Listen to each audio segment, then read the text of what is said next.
folks. Welcome to the Virtual Housing Forum. We'll start here in just a minute, give everybody a chance to arrive.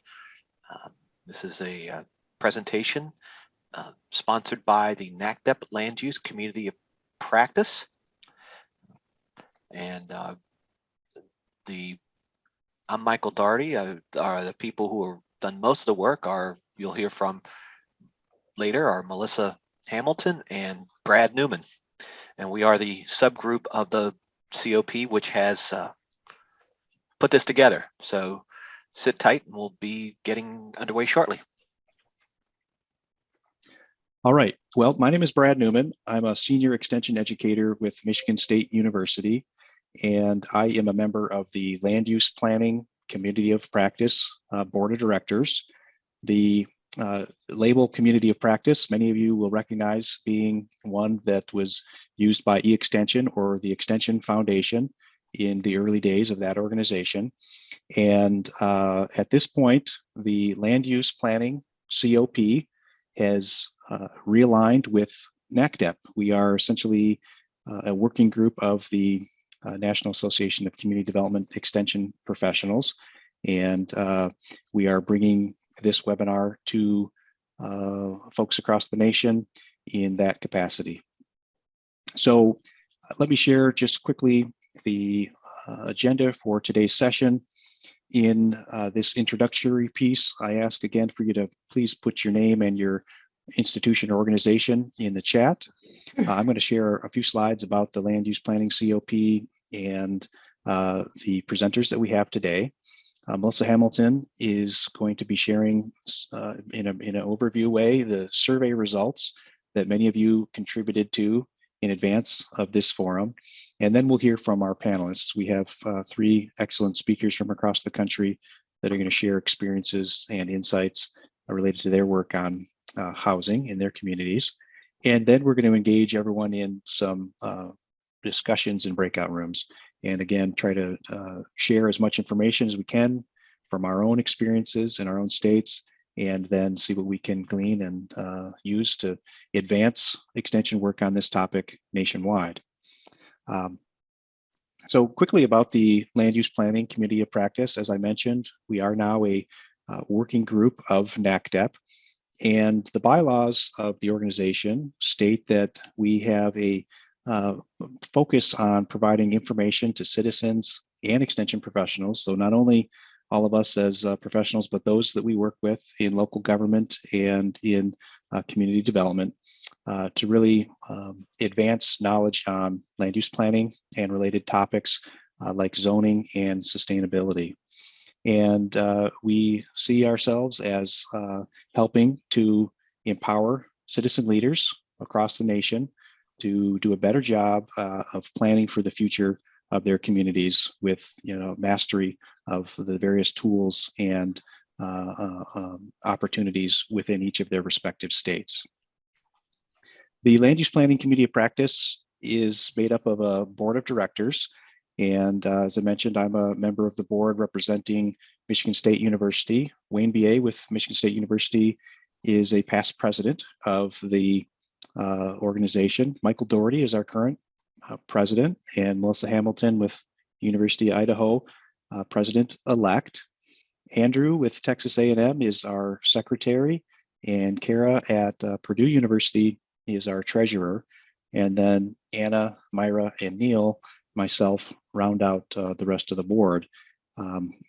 If you are a land use planning COP member, every couple of years, there are board seats available, and we would encourage you to express your interest in helping to advance the organization and put on events like this one. The COP has been under a bit of a transition, as I mentioned, moving from the Extension Foundation to NACDEP. And last year, in helping to strategize around that transition, the board did work on some strategic planning goals. And so these are the broad goals that the organization has, or the board has, for moving the organization forward.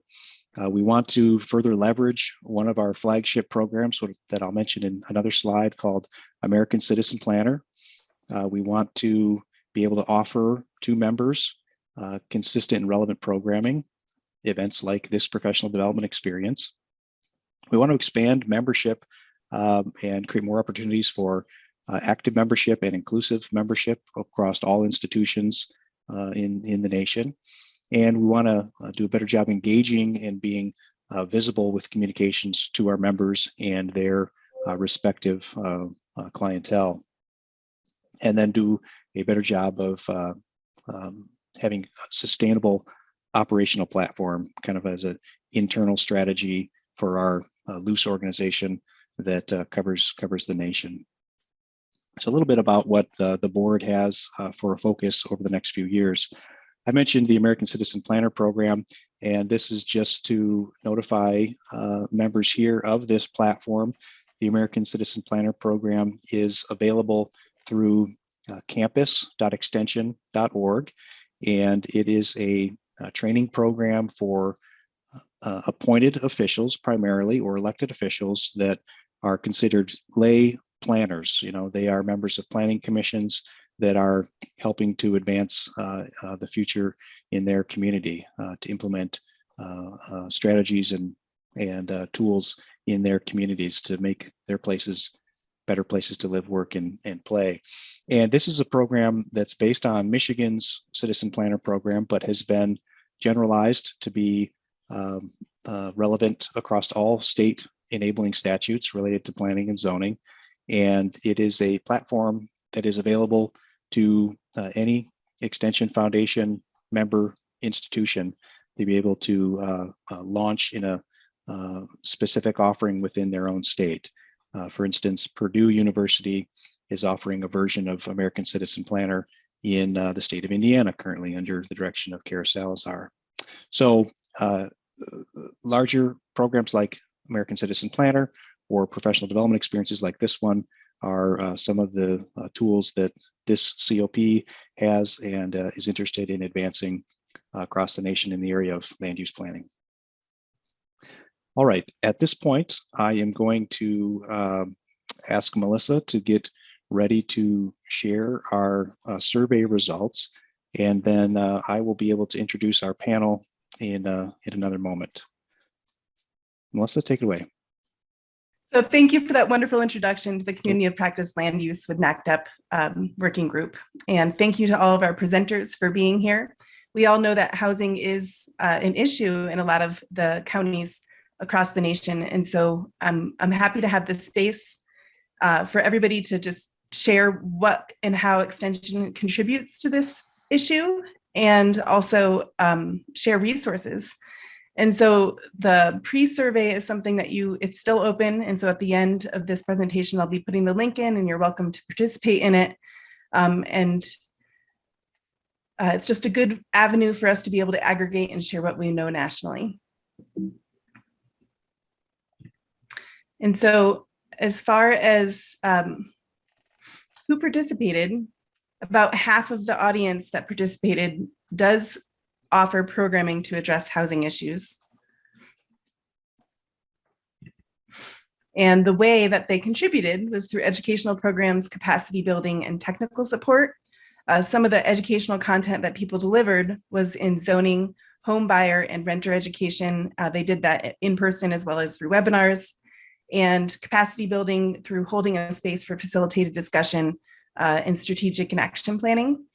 And then technical support, where they would do workshops focused on community design, specifically towards workforce, housing, data collection, and synthesis, gap analysis, and plan development with communities. The role that Extension plays related to this subject, according to the survey, is primarily as the facilitator, convener, and educator. And then there's also planning and advisor. The other category was someone saying, they could essentially play all of these roles. The other issues that the educators that answered address that also are impacted by housing are workforce development, equity, diversity, and inclusion, rural brain drain, access to community services and resources, community health, and in-migration workforce needs. The other that people recognized that's also tied to housing is population retention, planning and zoning, placemaking, local government planning, community leadership, grant writing, land use planning and zoning, broadband development, asset mapping of public water and sewer infrastructure, financial education, and grant writing once again. When this group was asked to define what the housing issue is and what it looks like in their state, some of the observations that people shared nationwide was that there's not enough housing options or housing stock, not affordable for homeowners and renters. There was a need for quality housing, and that there was a shortage of skilled trade people in construction. And some of the reasons that people mentioned when they were talking about the housing issue was that there's a market imbalance, failures, growth pressures, and then tourism activities where short-term rentals were competing with long-term rentals. Some of the resources people shared in this survey was this Plan New Hampshire, Envisioning for Sustainable Communities, Rent Smart with the University of Wisconsin, Purdue University focused on rural housing and collaborative projects, the Peer Learning Network in Idaho, holding facilitated discussions and building leadership capacity around this issue in the communities. Western Center for Metropolitan Extension and Research did a housing deep dive focusing on suburban housing. And so that is a summary of the pre-survey. Once again, if you have not taken it, I would encourage you to take it, and I will plug that link into the chat. And I will pass it back over to you, Brad. Thank you. Thank you, Melissa. So we'll utilize those survey results perhaps in our discussions here in a bit. And as I mentioned, and maybe some additional national work that members of the COP board do on this topic. At this time, we are ready to get into our presentations by our panelists, and very happy to welcome Jake Powell, Mary Martin, and Daniel Leeds this afternoon to our webinar. Jake Powell is an extension specialist and assistant professor with Utah State University. He's with the Landscape Architecture and Environmental Planning Department.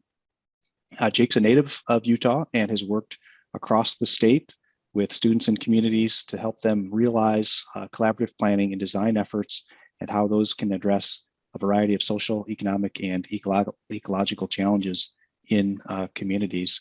And Jake, in fact, works across the Intermountain West with Gateway communities through his efforts in the Gateway and Natural Amenity Region, or NAR Initiative, which we will hear from Jake on in a little bit.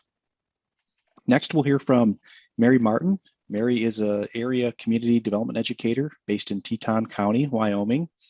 Mary began her career in 1975 with Extension and has worked on community educational programs as far-ranging as home economics, money management, mediation, board governance, leadership, and affordable housing.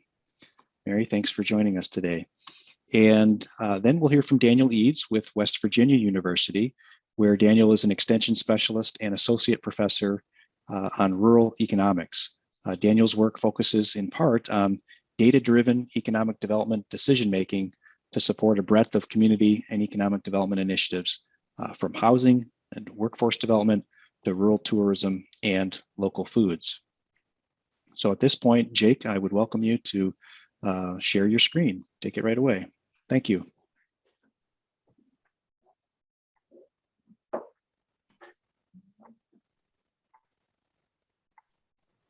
Thank you, Brad.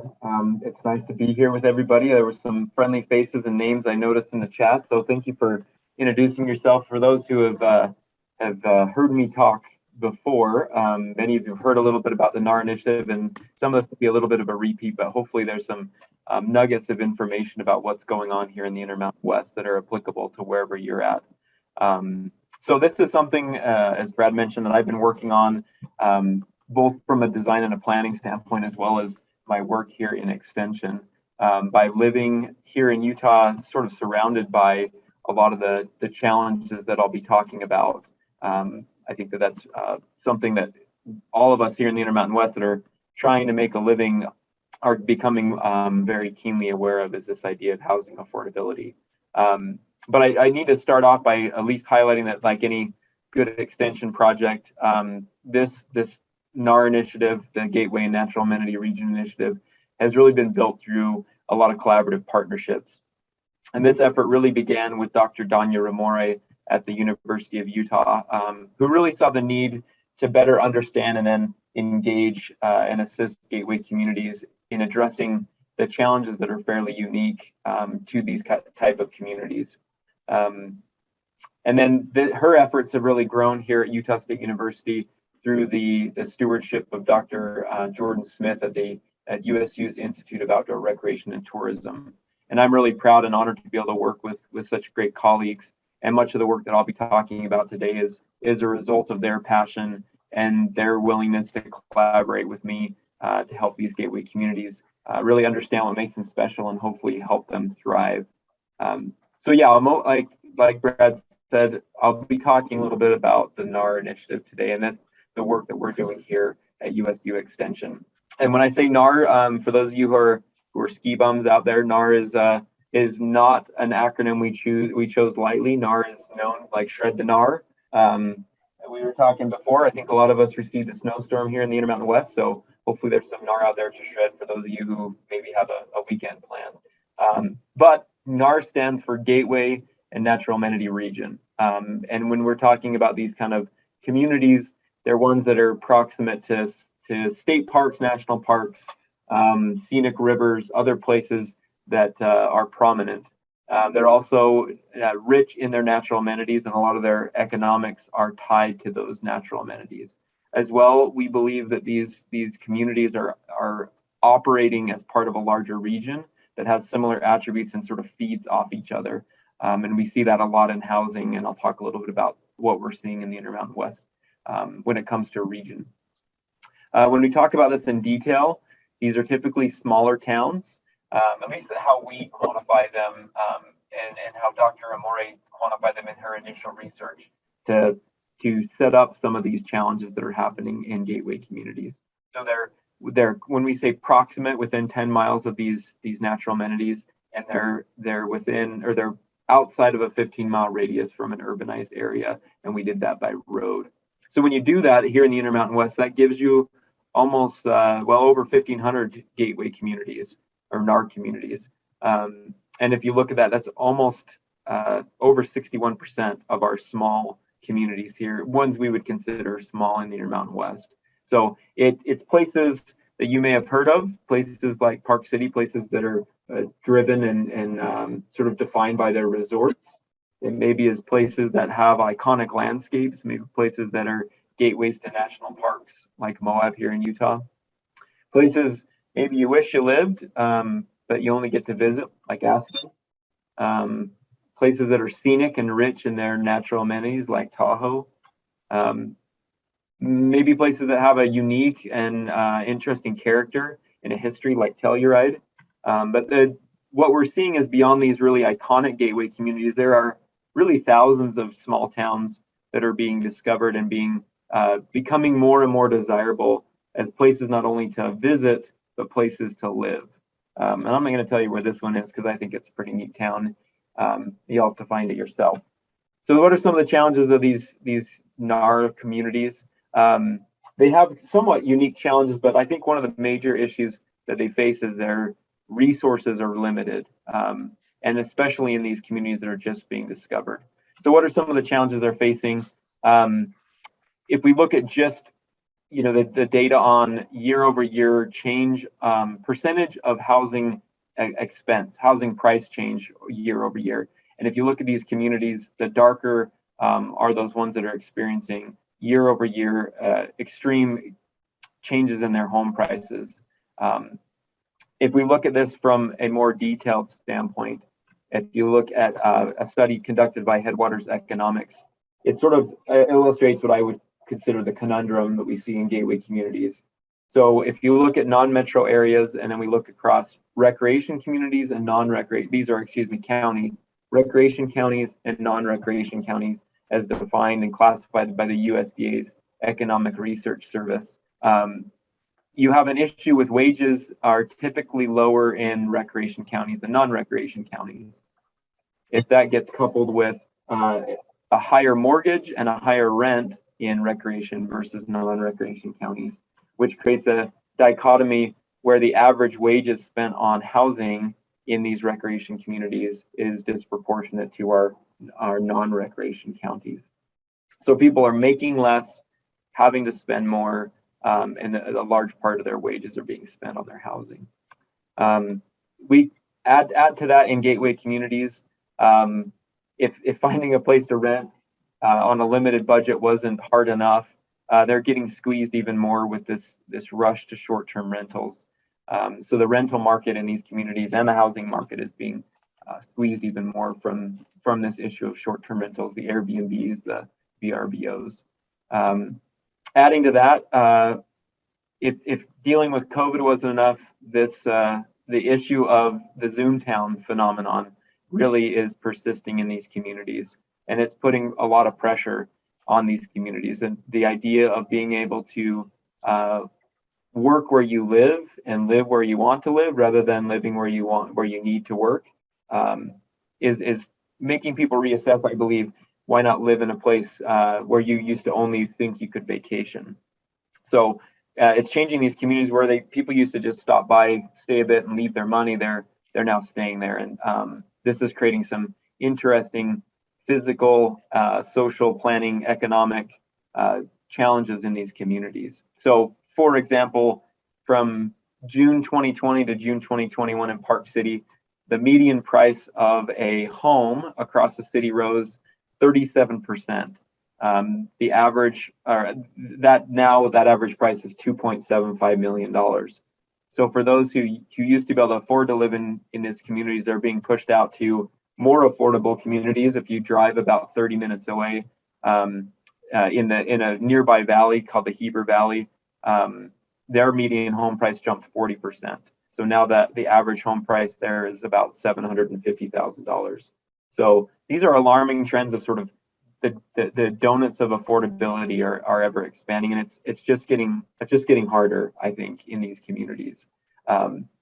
So some things that we're working on as far as extension of considered a gnarly response was this development of the Gateway and Natural Amenity Initiative.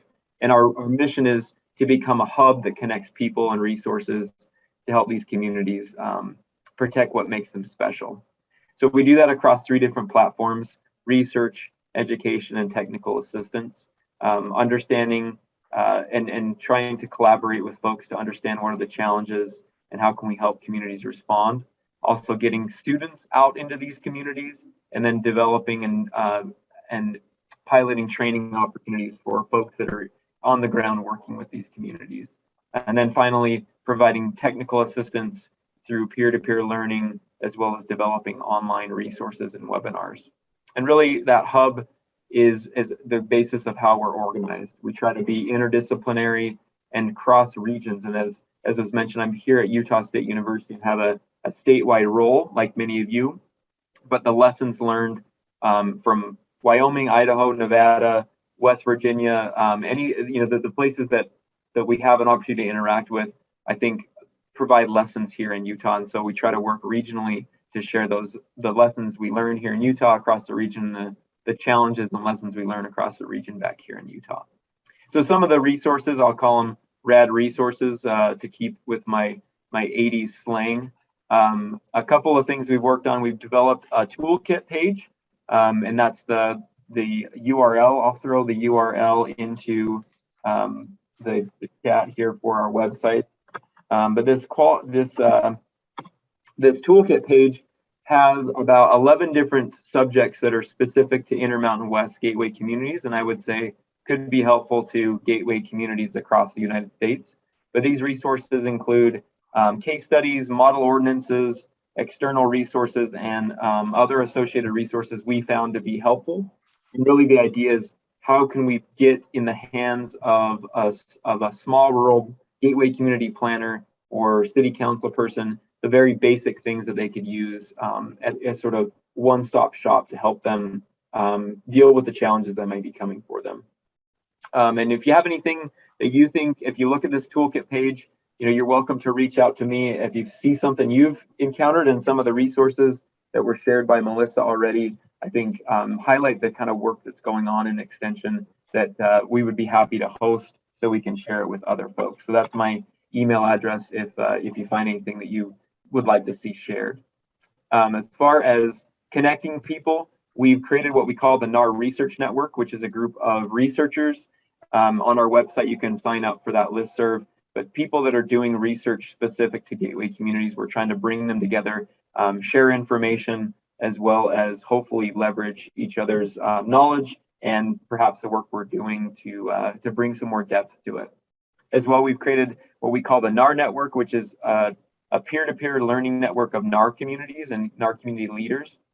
And the whole idea behind that is sharing lessons learned community to community rather than being mediated by an academic or a journal article or something like that. So what we're hoping to do is that lessons learned in some of the gateway communities that are a little farther along in their trajectory can be shared with gateway communities that are maybe just starting out or maybe don't know their gateway communities yet. Finally, education. There's three things we've really worked on. In the fall of 2020, we did a webinar series, a 5-part webinar series that really explored the historic, current and future prospects when it comes to amenity migration, meaning people becoming mobile in order to, and chasing really natural amenities as a reason to migrate. And this effort was really an idea to raise awareness within communities to prepare themselves for what we felt was coming due to the COVID-19 pandemic. Later on, we did in the spring a housing affordability and short-term rentals webinar. We felt like these two items and issues were entangled enough that we wanted to share them together. This was a 6-part webinar series where we brought some really amazing experts in and had them present on everything from crafting a ordinance about short-term rentals to what it takes to create a deed restriction program for housing affordability. And there's some really great nuggets of information. There is a synopsis of all these webinars on our website as well, if anybody's interested. Finally, we've been working, and this research project has been led by Danya Ramori at the University of Utah in collaboration with our work here in the NAR Initiative through the National Institute of Transportation and Communities to go back, do some original research and do a post-COVID survey to about 1,600 gateway communities across the Intermountain West to figure out what's changed. And part of the transportation and community development standpoint of the research is focusing on how housing, transportation, and development all create an ecosystem that changes people's commuter shed and how that commuter shed changes the gateway communities. So if you're interested in participating in that, there's information on our website as well about becoming a case study community if you're here in the Intermountain West. So yeah, this is what we've been up to in the last couple of years. The Gateway and Natural Amenity, or the NAR Initiative, was really started in the spring of 2020, right before COVID hit. So we're fairly young, but I think there's a tremendous opportunity. We received a lot of interesting feedback here at the state as well as regional level of the importance of an entity like Extension being involved in these kind of topics. And I'm excited to hear from the other panelists as well as participate in our breakout groups to talk a little bit more about it in the future.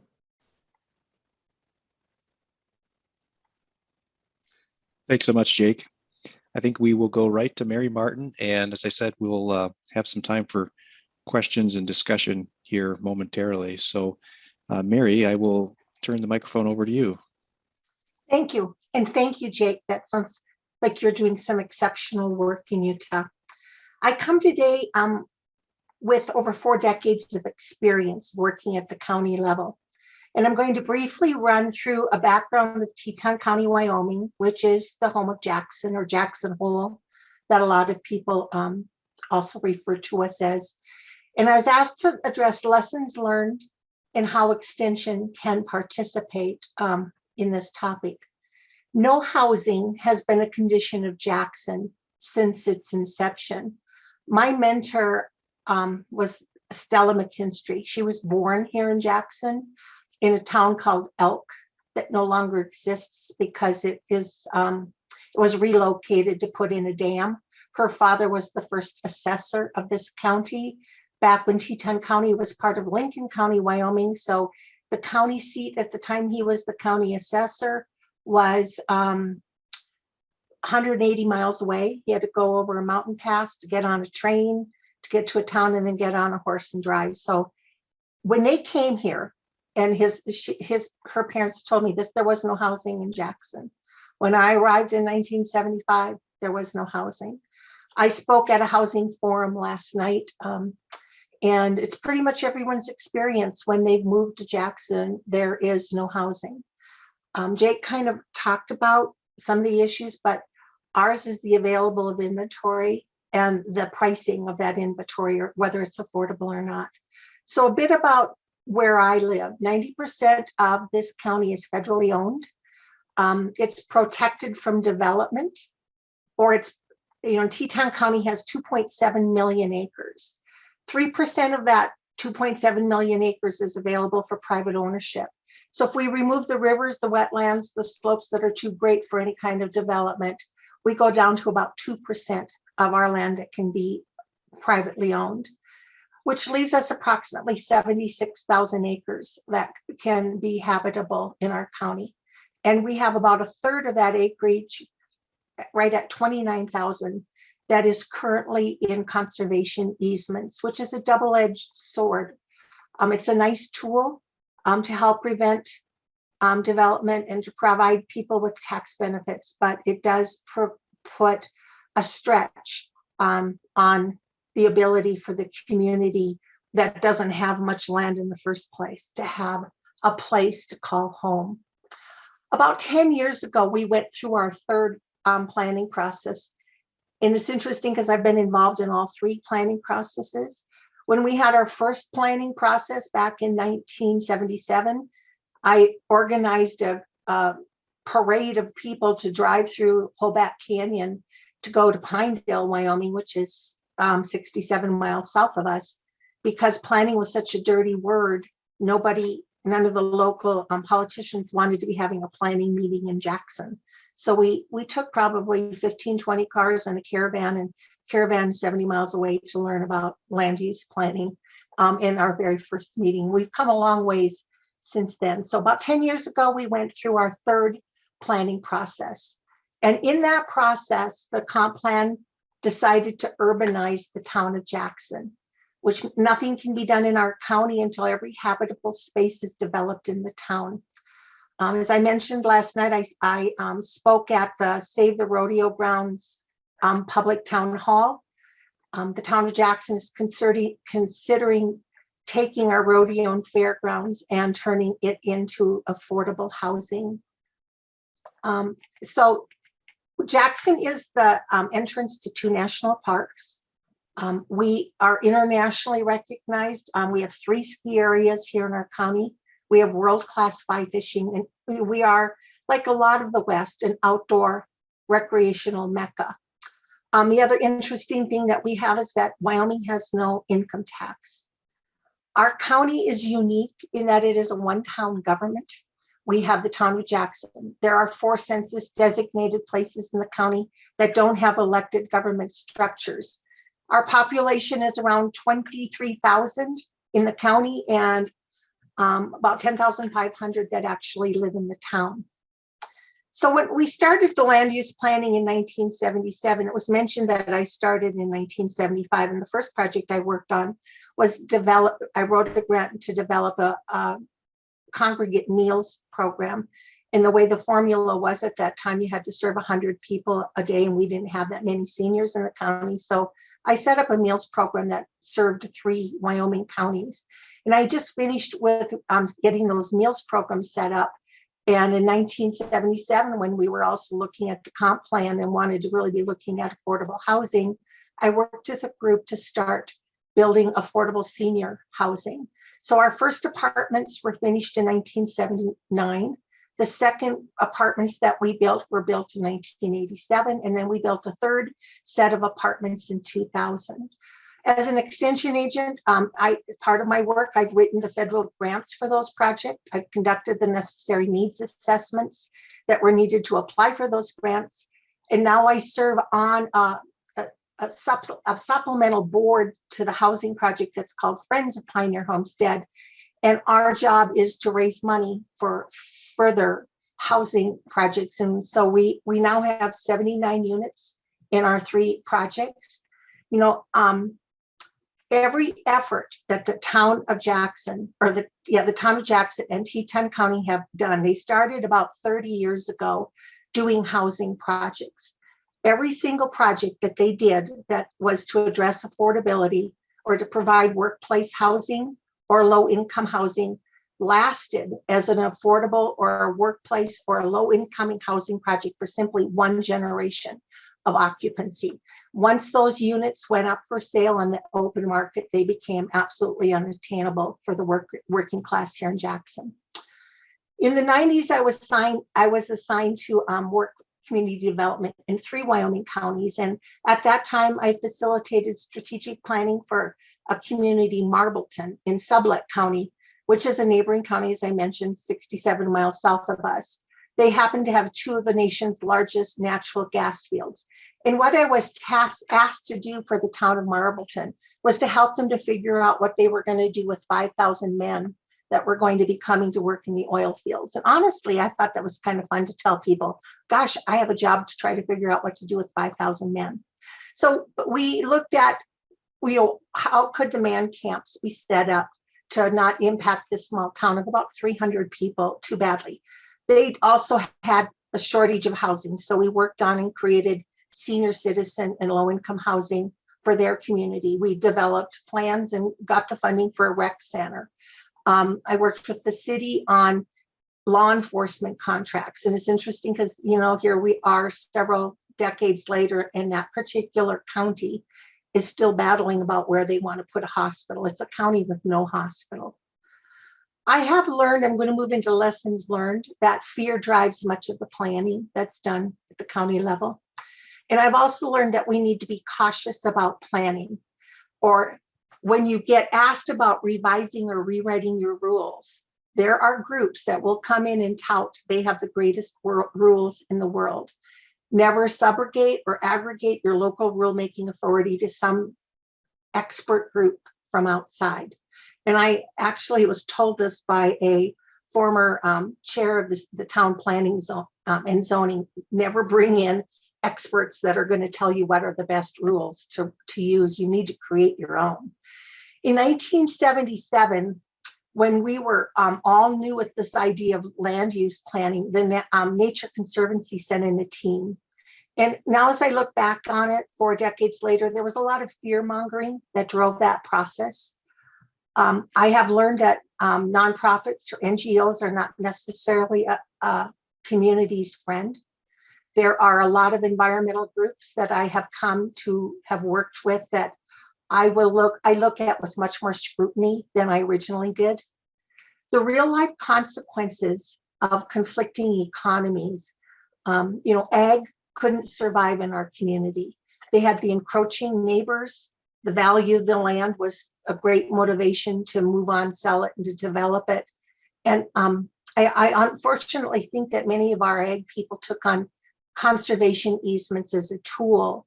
And I think, and I have visited with attorneys that think that down the road, they're going to regret having done that, because there are fine print rules in those conservation easements that are going to make it very difficult to comply with down the road. And there is the ability for the government to just take those conservation easements on many of the easements that have been done around us. Our second comprehensive plan was filled with collaborative processes. We were having a lot of visions as community. I had ranchers coming in and telling me, I don't know what this collaboration stuff is. I don't have time to go to all these meetings. And, they were being asked to come to meetings with people that were paid staff from a nonprofit. And the nonprofits were, it was a conservation group out of Arizona that was here trying to help us update our comprehensive plan. So, and as an example of what happened is that I was asked to come at that time to serve as a table moderator for one of the visions. And they had arranged for someone else to be the table recorder. So the group was given a question to discuss, and then following 15, 20, 30 minutes of discussion, the overall meeting facilitator asked a totally unrelated question to be reported back out from the group, and the assigned recorders proceeded to input their themes into this process. That was the time when I decided that I needed to become a certified facilitator, to be able to help shape public processes that were fair to the landowners. From becoming a certified facilitator, I went on to become a certified mediator, and I do much of my work now in conflict resolution and board governance. Our original comp plan allowed for a minimum of 3-acre site out in the county. The second comprehensive plan changed that to where you have to have a 35-acre site. Now, those properties were selling for about $1 million an acre. You're looking at 15, 20, $25 million an acre now out in the county. Our third comprehensive plan, which I told you was just done about 10 years ago, has stripped all the density and future growth out of the county and has decided to urbanize Jackson. We have a transportation nightmare. In the last 3 years or so, many of the residents that have retired here or that are the millionaire or billionaire class that have moved into Jackson have decided they don't like the traffic. They don't want to live out on the West Bank or out in the county. So they are now purchasing homes in the town of Jackson, tearing them down and building a late retirement home. It was mentioned we have a lot of what we call digital cowboys, people that can work, that can live anywhere and work from home. They are purchasing house, they can afford the houses, so they are purchasing a very limited inventory. It all just creates more scarcity. And I think what Jackson has done really well is it has created scarcity and a great example of all of the associated problems with creating scarcity of land and housing. We have limited housing, and it's unfortunately a fact that the workforce gets left out. So when you know that you have a housing problem, when you have a ratio of the median price of a home is greater than 10 times the median area income. In Jackson, the median price of a house in Jackson, the town of Jackson, is $1.8 million. The median income is at $120,000 per household. That is primarily because we have several billionaires that live here in Jackson. Our jobs in this county are primarily service sector for the tourist sector. So the employees aren't making the income to be able to afford the rents. In fact, I just had a friend that had to leave Jackson. He was paying $5,600 a month to rent his house, and the rent went up to $20,000 a month starting this month for him. So he had to move away. That's happening to a lot of people here. People in the land use process, I've learned, tend to choose to be ignorant about their choices that are driving the housing crisis.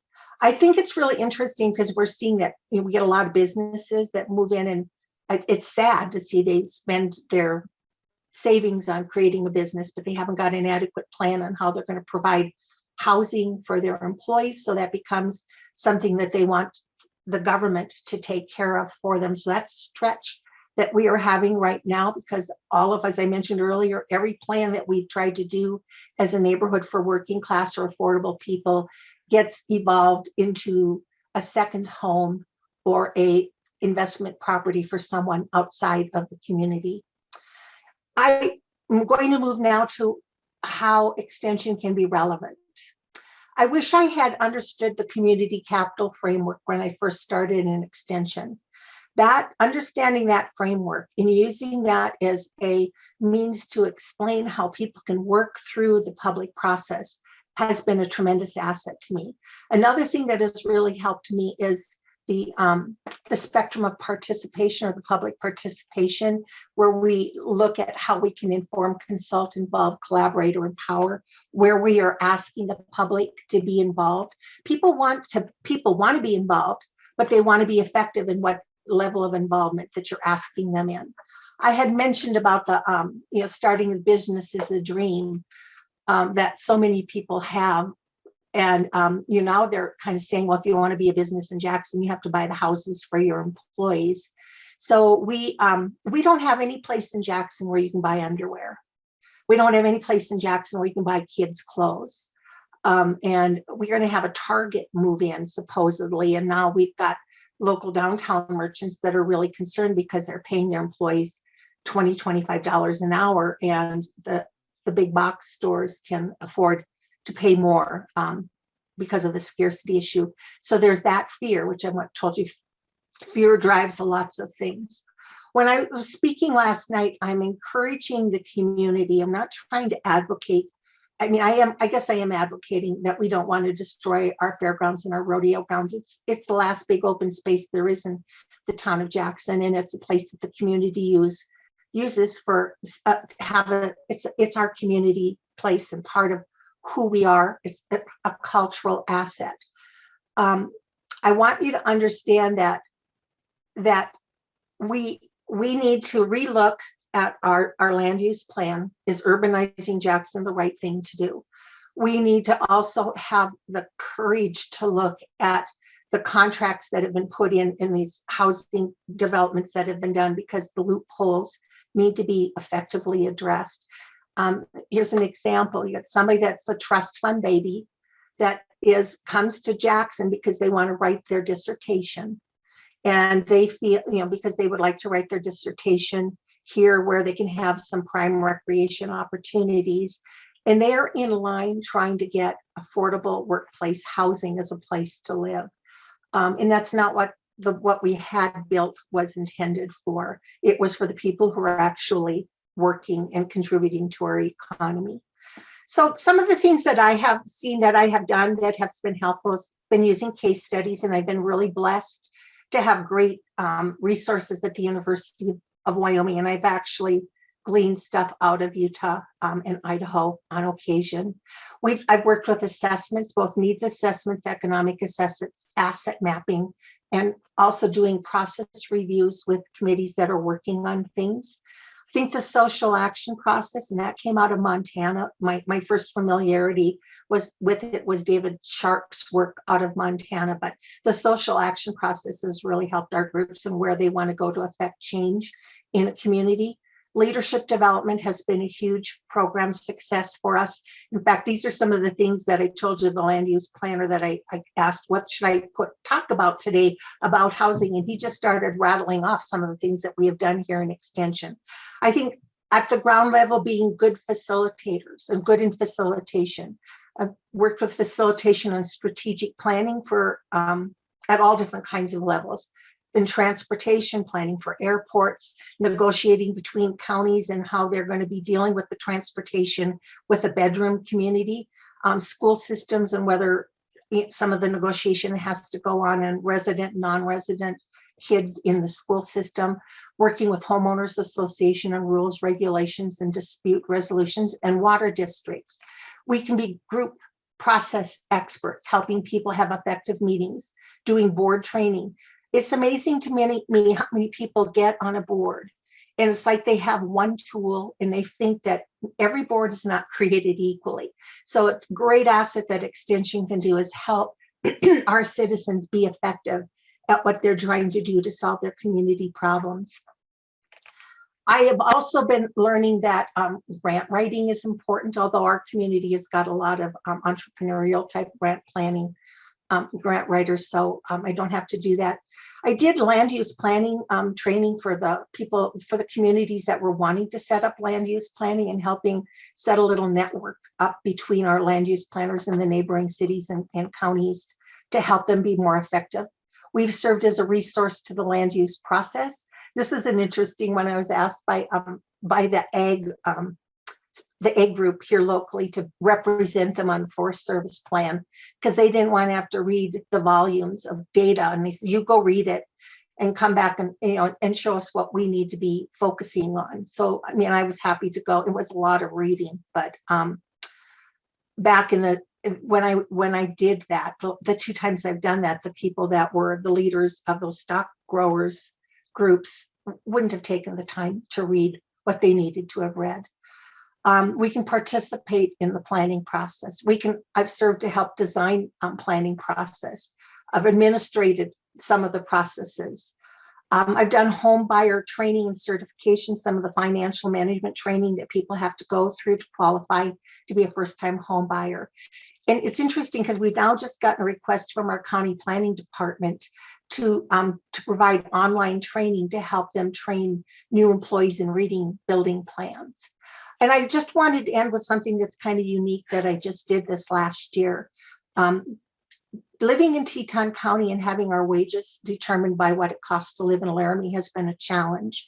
The state of Wyoming has a cost of living adjustment for the employees that are in Teton County, but it doesn't begin to cover the costs. Now, I've been here for 40 years, so I have a home, but we can't keep a 4-H educator or any other educators because they can't afford to live here.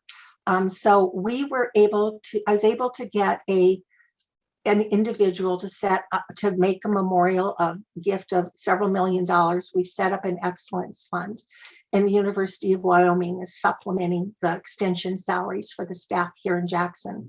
And I'm quite proud of that because I really want that extension continues in Teton County because it has been a tremendous asset to the people here. I think I haven't been watching my time, so if I'm off, speak up, Melanie. I just wanted to share an interesting story that's happened here. We will need to move on here shortly, Mary. So okay, we have, we've got all kinds of hobby ranches. When you've spent $80 million for, 30 acres, it ceases to be a small rural area, becomes a ranch. So when I moved here, I think we had maybe 12, 15 ranches, but we now probably have about 50. They name their ranch, but we had, those of you that have done soil sampling know that ranch will come in and we get 1 or 2 soil samples.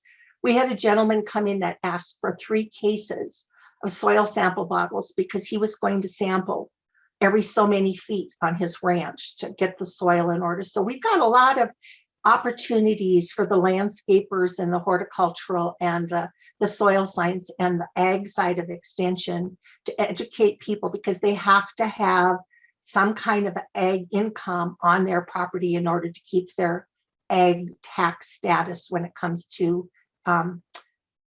taxes, real estate taxes. That's my summary. Thank you. thank you, Mary. You have a lot of experience and knowledge to share. We really appreciate you sharing just some of that with us today. At this time, we'll hear from Daniel Leeds. Daniel, if you have something to share, the screen is yours and the microphone is yours. Great, thank you. Yeah, I do have one slide I wanted to share. I'll throw that up here in a second. Yeah, this is going to be kind of challenging coming on the heels of Mary here. I'm in the exact opposite boat. We're trying to build a statewide program to address housing issues in our community. The past year has been the first time that I've really done a lot of work with it, but I wanted to, for other people who are in that boat, Mike Doherty suggested that maybe it would be good for them to hear what we've been going through and what it's looked like. So the data that Melissa presented was spot on, right in line with things that we're seeing here in West Virginia. Not enough housing options, limited affordable options, the quality issues, skilled trades. We're seeing all of those things. So I guess it's in some ways good, I guess, that we're all in the same boat. The other thing I think that's interesting, we kind of have 2 things happening. We've got 2 West Virginias, right? We have areas that are in close proximity to large metro areas along the East Coast, DC, Baltimore, some parts of greater Pittsburgh metro area that are seeing a lot of growth, especially in those recreation dependent areas. So Tucker County, Randolph County, those places over in the kind of greater Eastern Panhandle, you can now access them in 2.5, 3 hours from downtown DC. So we're seeing some of the similar issues that folks have brought up around second home ownership and the telecommuting workforce and those sorts of things. But then we also have the central and southern parts of the state where we're seeing declining populations. So Barber County, where I've done some of the first work around these issues. Now over the past 10 years, they've seen a 7 or 8% loss in population. So population for the entire county is around 16,000. Median household income is a little bit over 39,000. And in at least one of the incorporated communities, it's just over 25,000. right? So these are poor places, losing population, and we're seeing that reflected in what's happening in the housing market as well. So I was approached by a group, Woodlands Development Group. They're a CDFI that operates in the north central part of the state here. And they were looking to expand some of their lending programs and wanted to know if Extension could do a just kind of basic needs and gap analysis of housing in Barber County. And I said, you know, this is great. We know this is an issue. It's something I'd like to be part of. But unfortunately, I don't have the experience, I think, to really do it well. I mean, a lot of the work that I do is around community data analysis, helping communities engage with data to do that storytelling, apply for grants, all those sorts of things. But I didn't know if I was going to be able to do a robust enough job on this issue. So I lucked out. I do some work with the law school here. They have a land use and sustainable development law clinic. And the woman who's the director there, our kids play together. And she said, well, I know this woman, Mel Jones, who's at the Virginia Center for Housing Research at Virginia Tech. You should get in touch with her and see if she can help. So she got me connected with Mel. And Mel said, well, this works out really well. I'm working on my dissertation. And part of what I'm looking at is how can we educate other people in how to address some of these housing issues. So Mel and I teamed up to do the needs assessment this past year there in Barber County. So just, you know, kind of some of the things that we found that will probably sound familiar for a lot of you working in very rural places. You know, the market vacancy rate there is somewhere between 0.5 and 3%, depending on when you look at the data. It's my understanding that a healthy rate is somewhere between 2 and 7%. But median days on the market were extremely high, right? So we had a lot of evidence that stock was limited, that the units were in poor condition, or that we had these niche housing and properties that were for sale. And Mary, you mentioned the ranch properties. You know, we don't have anything large like that, but we do have a lot of smaller rural farmland. And we have a lot of properties that, you know, the kids left and maybe work in places like DC, and they inherit these properties and they think they have a, you know, $300,000 or $400,000 property on their hands, when in reality they have, you know, a home that's maybe closer to 75,000, right? Given the local market conditions. So trying to get people to understand what those local conditions are really important. We heard issues, you know, for rental housing especially, that there were extreme needs in those areas. Again, absentee landlords, properties not being maintained. The assessment data for the county suggested that about 15% of the stock was in need of major repairs, and an additional 41% needed some sort of minor repair. Here's where I'm going to share my screen, because I think this slide is pretty interesting. So I'll share screen too and blow this up. And we talk about the affordability and who can afford to live in these places. So this is the demand and earnings income, right, for the top 10 occupations in the larger workforce investment area. And if you look at this, it's kind of scary, right? So for single earners, 5 of the top 10 occupations can't afford median rent. 7 of the top 10 occupations can't afford home ownership costs. And it's not until we get folks that are doubling up in these types of occupations that we start to see some affordability creeping in there. So, you know, one of the issues that we were trying to combat here was that if you talked about affordable housing, people immediately thought Section 8, low income, right? And didn't really kind of grasp that you need to make your housing affordable for the people who are there. And these are the people who are living and working in your community. So, you know, how do we address these folks?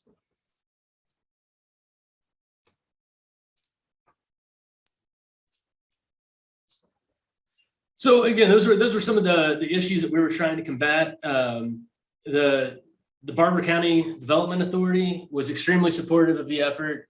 We had, again, this was during COVID. So the number of focus groups and stakeholder interviews that we wanted to do was a little bit reduced. We were able to do a lot of it through Zoom. But once things kind of relaxed a little bit, we've had 3 meetings with the community. The first one was just a kind of overview of the results of the study, but the second one was actually extremely productive. They had teams put together from the 3 incorporated communities, and they were tasked with addressing some of the issues within their local towns. And one of the things that came up was from our developer groups, right, was that we think people can afford maybe a $150,000 home.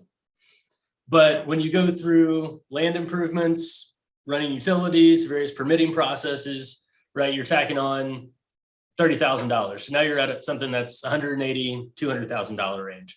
So how can we find properties that are already have utilities run to them, where we can get around some of those costs? So the various communities, one community found a 26-acre property that was owned by the city. The city already had some utilities run to it. So they've offered to work with the developer to try to bring some of that area online for development. The development authority has a 75-acre plot that they said they could sell some of that to a local developer willing to do work. They identified 14 properties for rehabilitation. We had 2 local lenders who were there that agreed to sell properties at foreclosure costs to development entities who would be willing to invest in them and turn around and sell them as affordable properties. So I thought that was extremely positive. The second meeting we had was led by the folks from Woodlands Development Group and focused specifically on strategies to finance affordable housing options. So again, we had 3 local lenders, one larger regional lender, USDA Rural Development was there, the Home Ownership Center was there. So, again, this was for something that the first time I was doing it, it felt really good to actually see some things coming together in a relatively short amount of time around it. And Woodlands was happy with the study and have asked us to do another one in Randolph County, which is a little bit further north of Barber. And again, it's one of these recreation dependent counties, very amenity rich. So we're going to see probably some similar challenges, but I think the issues around growth will be driving some of that. So it'll be interesting to be able to do these in two places that are experiencing very different issues. So Mary, again, I really liked what you said about considering the community capitals and how do we engage other partners who are involved in these other who control these other assets and are involved in these other issues in the community, right? Barber County is one of only 12 counties in the state that doesn't have an excess school levy. So, trying to convince young families to move there when you're not supporting that human capital is a challenge. A lot of transportation and build capital issues. So I think that's a really, really important point and something that we'd like to try to do more of in the counties. Again, I've got a statewide appointment. So, looking at where we have capacity in the local communities to do this within Extension and with other partner organizations is a big deal. So, Brad, that takes care of what I was going to talk about. So I'm excited to get to the breakouts and learn what other people are doing and what I can borrow and steal as I move forward with this. Thank you, Daniel. Thank you so much for sharing your experiences there. So as I chatted in the chat there, we're going to have a Google Doc running where you will be able to capture some of the comments from your breakouts. And we've got 5 breakouts, so pretty evenly distributed. Each of our panelists will be in a separate room. And then I've been sure to include a board member in various rooms as well. So we're going to go about 12 or 15 minutes in these breakouts so we can have some summary reporting. So I will broadcast a message to all rooms when we're about to wrap the conversation up. Melissa, Michael, I'm going to stay in the main room, but please accept the invitation to join the rooms where you've been assigned. So we're all extension here, so please jump in as far as facilitation and note taking. Volunteer for those roles, and hope you have a good discussion and sharing of ideas and resources. So here we go.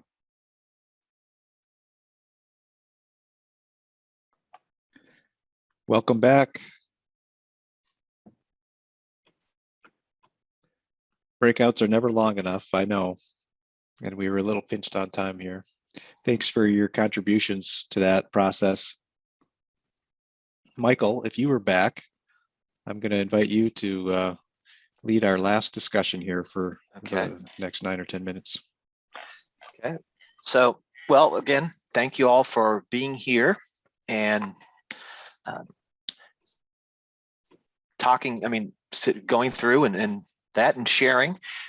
Now we had 5 groups, so obviously, hopefully everyone's put down their points in the breakout rooms, but I'm just going to go through and start at random and ask someone, what, for the biggest takeaway they came from their session. I'll go through all the 5 breakout rooms. I'm not going to, this way you could pick any of the questions just in the interest of time, or if there's an overarching issue that you identify that really addresses multiple of the 3 questions we asked. I'll go first. I'll do this a little bit out of order just to keep people on their toes. Breakout group 4. Who is in breakout group 4? Who's going to speak for them? Sure, I can talk. Melissa was our note taker. I mean, one thing is that we talked about was that it's a complex issue with multifacets. It's not just the supply and demand. There's finance issues. There's issue with regulatory schemes. So coming at it from just one solution is probably not the best approach, and it's going to require collaboration with a lot of different stakeholders and expertise.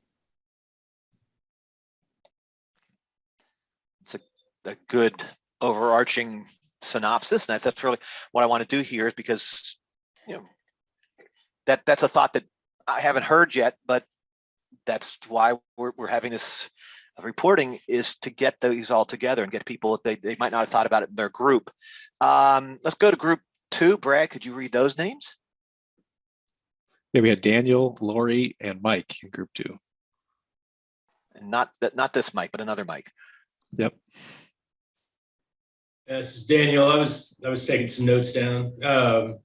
I think what Wayne said was an excellent summary, but some of the things we talked about were how do we help rural communities access resources. And I also wrote down, especially when they're doing it in ways that aren't necessarily as efficient as some other places are able to do it. And Mike and I were talking when we first got in there, when like my house was built in 1927, right? And there was, we had this really large building boom in the early 20th century when things were being made in less efficient ways, but we were still able to meet those needs. So just wondering what we can learn from history about how people were able to afford these homes, what was happening that made it work then, and are there any things that our communities can learn from? Okay. That's because we were able to do things in the past and we didn't have everything we have now, but we can't seem to do what we did before today. It's sort of a conundrum, and trying to solve that riddle. Next, I'll ask either Abby or Jada to talk about group 5, which is I was in. So it's kind of hard for me to talk and do the same thing. So I've warned them that one of those 2 will have to speak. Well, our group kind of talked a little bit about the difference in stakeholders from New Hampshire, where Jada's from, does have tourism, really more relevant to the presentation from the nice lady from Wyoming. Very similar there, where Michael and I come from more rural states where there's more rural poverty, more difficulties in getting the right people to the table at the right time, limited solutions that we can offer. But then we also talked about how extension does play a really natural role, because a lot of the skill set that we can bring, whether it's facilitation, convening, bringing data, bringing examples, best practices, that it is kind of a natural fit for extension, and that extension is seen as not having biased information, that we are able to provide information and data that's quantifiable, that can identify the needs for the community, and that doesn't take a side in any of these issues. Thank you. That's a good summary of what we talked about. Brad, I guess go to group 1 now. If you could name we those had names. Becky, Kara, Mary, and Walter. One of those 4 individuals would like to speak. I was nominated to speak, which I have to do. So a couple of themes came out from our discussions. One is that we're finding fear is driving these community growth conversations related to limited stock, rising prices, taxes, changing landscapes. And Extension is serving as mediators, future planning support, and conducting convening sessions and other types of planning efforts. The other things that we were talking about were tools. We do have the tools to do this well, particularly looking through the social action process. It's important to show the connections and interests that people have so that we're moving together on interests and not positions. It's particularly helpful with these divisive types of situations. Okay. Thank you, Kara. Melissa, you've got your hand up.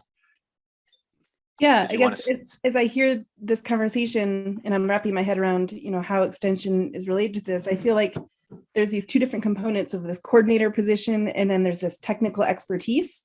And I think sometimes people have the ability in extension to easily be that coordinator and convener and facilitator of the conversations, but don't necessarily have the technical expertise. And so, I feel like just knowing who those technical people are that can help move it forward could help extension be more of a convener of those things and maybe make the subject more approachable. That was just like my little aha, like there's these 2 different roles.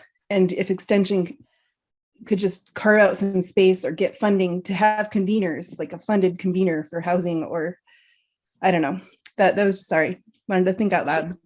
Well, that's okay. That's actually, I'm glad you put that down, because we want to take this, and as has been said, we're hoping to move this forward and move this into a more formal presentation and publication, and that's something we'll need. But when we need here is to finish up with our last group 3. Brad, who was in group 3? I know there's a couple of hands raised. We'll catch those. Mary, but let me get group 3 report and then we'll take care of the raised hands. Daniel, Jake, Myra, and Tyler. Okay. Yeah, so over in group 3, we shared a little bit about things we're working on, and out of the presentation, it was good to get some names for similar situations, whether it's folks doing those housing studies, or for me here in Michigan, thinking about our natural amenities communities.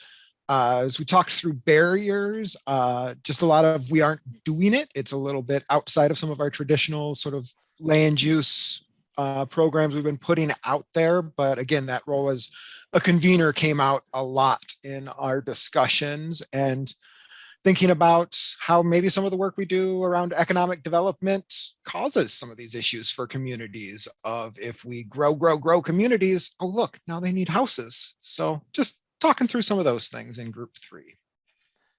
That's interesting. I think sometimes we focus so much in doing community development on the economic side, we forget about the human side, and that housing is certainly a part of this. Mary, you've got your hand up. Did you want to add something, or did you have a question? No, I do want to add something, and I think it's something that extension can help with. And remember, I'm coming at this from a county perspective, but there's dueling data that comes at our communities. And we need to be aware of the entrepreneurial researchers that come about. And I think where extension can really shine is as was mentioned earlier, our researchers on the university level have a legitimacy and a neutrality that isn't necessarily going to be something that a NGO's data research set is going to bring. And I think that a critical key to success is to build successful relationships between your field and your state people, and for that county or that field person to be able to be an introducer to the kingmakers and the policymakers in the community of those university folks. It's hard to have the relationships that you need to move, to have that trust. There's a trust issue there, and the local people can really help facilitate that and need to. That's a really good point. I know we talked about making sure you've got the local people and the right local people in these discussions. Before we go before I wrap things up, it's been put in there a couple of times by both Brad and myself. There's an evaluation for this session. So any feedback that you would like to give us in that form, we're more than receptive to it. Additionally, if I think there's some blank space in there, if you've got resources that you'd like to share. If not, you can email them to one of us, or there is the link to the document, and that is open to everyone. And please, make sure that what you talked about in your committee, your breakout session rather, is captured there, because as has been said a couple of times, we're hoping to take this to the next level.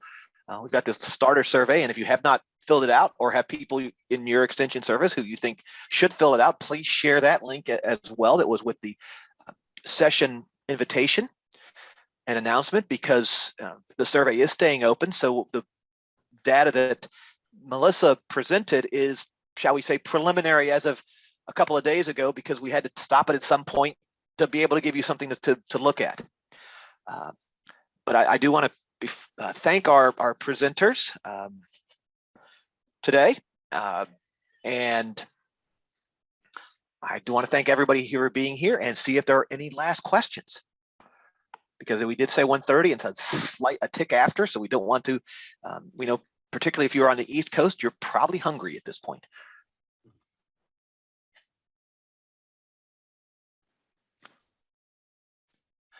Well, thanks then, again to our presenters, and watch for follow-up. We'll be sure to share follow-up from the registration for this session, and further this conversation. So thank you.